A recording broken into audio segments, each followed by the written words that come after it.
Obama made the centerpiece of his campaign the pledge that taxes would not be raised on anyone making under $125,000 a year. He has since gone back on that promise as well and has proposed new taxes on payroll, energy, home mortgage deductions, and scores of other taxes. He made a pledge. He said, I'm not going to raise taxes on anyone making under $250,000. Is that pledge still active? We are going to let the process work its way through it. So it's not. So it's not. So it's not. We're going to let the process work its way through it. All right? The Senate is looking especially at this issue of capping the deductions for health care that employers and employees now get. That would be an tax increase for many families earning under $250,000, but the president said he was open to it, so that means that the tax pledge he made back in September is no longer operative? Obama said he was going to abolish the Patriot Act. He now vigorously defends it. We saw the same type of flip-flop when it came to warrantless wiretapping of the American people. Look what Obama's done with wiretapping, surveillance. He's brought it to heights even beyond what George Bush, the disgusting levels that he brought it to. So we have more surveillance. Now they're talking about, what is it called, Cybercom, the new Pentagon secret cyber society that's going to be watching over us. To get those terrorists, we got to get those terrorists. So now they'll be invading our privacy even more. So, I mean, it really almost makes you ask the question, would it have been better if we never invented the internet and had to use paper and pencil or whatever? Now Obama is setting up the Cybersecurity Command, which the government admits completely ends the Fourth Amendment and allows President Obama to shut off the internet in the United States whenever he wishes. Indeed, in today's world, acts of terror could come not only from a few extremists in suicide vests, but from a few keystrokes on the computer, a weapon of mass disruption. As part of the new single national security staff announced this week, I'm creating a new office here at the White House that will be led by the cybersecurity coordinator. This new control grid is administered by the Pentagon. They just want to keep tabs on us. So we're turning into a surveillance, wiretapped government state. The government is taking more and more control over our lives. I can stand here today as President of the United States and say without exception or equivocation that we do not torture. Obama made a show of investigating torture, but has ignored the Army's own detailed investigative reports, which name the torturers that the White House memos document were following the directives of Bush and Cheney, the men who are most guilty for issuing the infamous orders. Some low-level soldiers have been prosecuted for their role at Abu Ghraib, but no senior officer has been held accountable in any of these cases to date. Heidi? I know that these debates lead directly, in some cases, to a call for a fuller accounting, perhaps through an independent commission. Now, I've opposed the creation of such a commission. Next, Obama expanded Bush's doctrine of indefinite detention of foreigners without trial to holding citizens without evidence indefinitely, without ever even committing a crime. President Obama today proposed something new, something called prolonged detention. Pre-crime is where people are arrested and incarcerated to prevent crimes that they have not yet committed.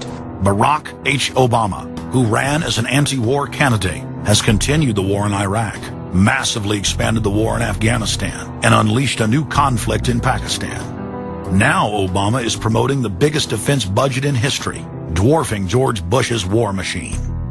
What George Bush has been trying to do as part of his effort to accumulate more power in the presidency is he's been saying, well, I can basically change what Congress passed by attaching a letter saying, I don't agree with this part or I don't agree with that part.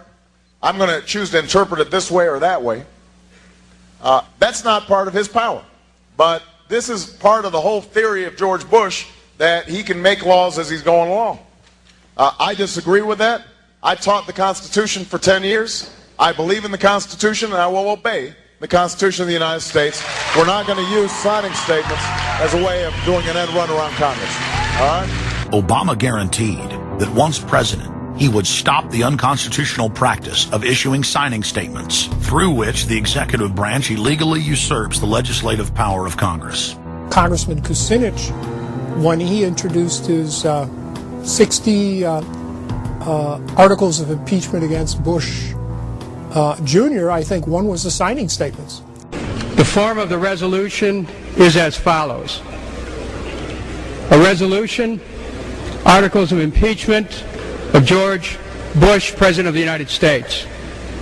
Resolved, that President George W. Bush be impeached for high crimes and misdemeanors.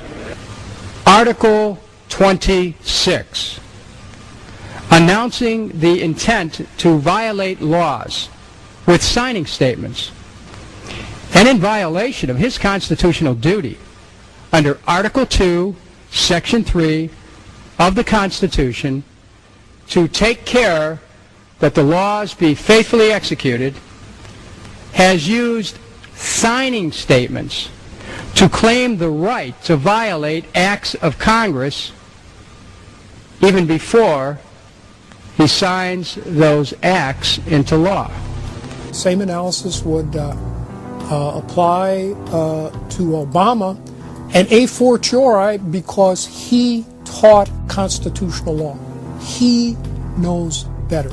He's a lawyer licensed to practice law, who, as I am, who took an oath when he was licensed to uphold the Constitution and laws of the United States of America. With his signature on the spending bill also came Obama's first signing statement, a presidential declaration freeing him from following some of the bill's contents. I believe in the Constitution and I will obey the Constitution of the United States. We're not going to use signing statements as a way of doing an end run around Congress. All right? He also promised that he would call on Congress to take at least 5 days to read new legislation before it was voted on. When there's a bill that ends up on my desk as president, you, the public, will have 5 days to look online and find out what's in it before I sign it,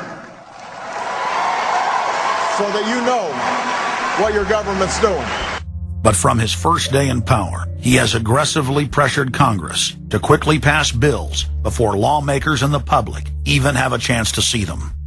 Will state his parliamentary inquiry. Speaker, in order to try to figure out what we're doing, how much damage to the country, I tried to get a copy of the bill. We have out here on the table 2454 that has 1,090 pages in it, but I've understood since debate in here that there's another 300 pages that were added in the middle of the night. My inquiry is, how do I get a copy of the other 300 pages that people on here or here on the floor hadn't had a chance to read or see? Where do we get that before we cram this down on the American people? Is there somewhere physically in the House of Representatives a copy of what we're voting on?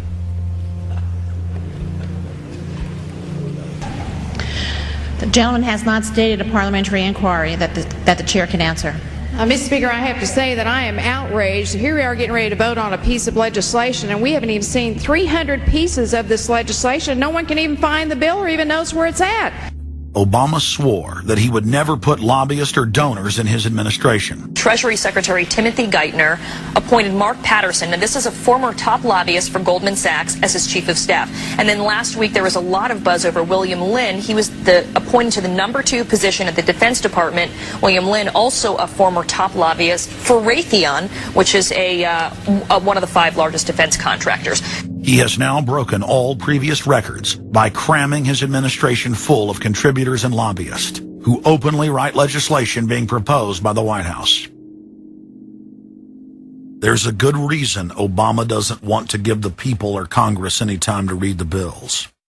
I'm still needing a copy of the other 300 mysterious pages that we don't get to see here. Shortly after the 2008 election, Vice President Joe Biden confided to top supporters that it was essential that their program be implemented at lightning speed. Because their agenda was so unpopular, they knew Obama would lose support quickly. Obama's handlers were in a race to pass a raft of legislation before the people discovered that Obama was just a slicker, updated version of previous puppets. Obama is the New World Order's closer. It's his job to repackage and solidify the tyrannical policies of George W. Bush as progressive and trendy.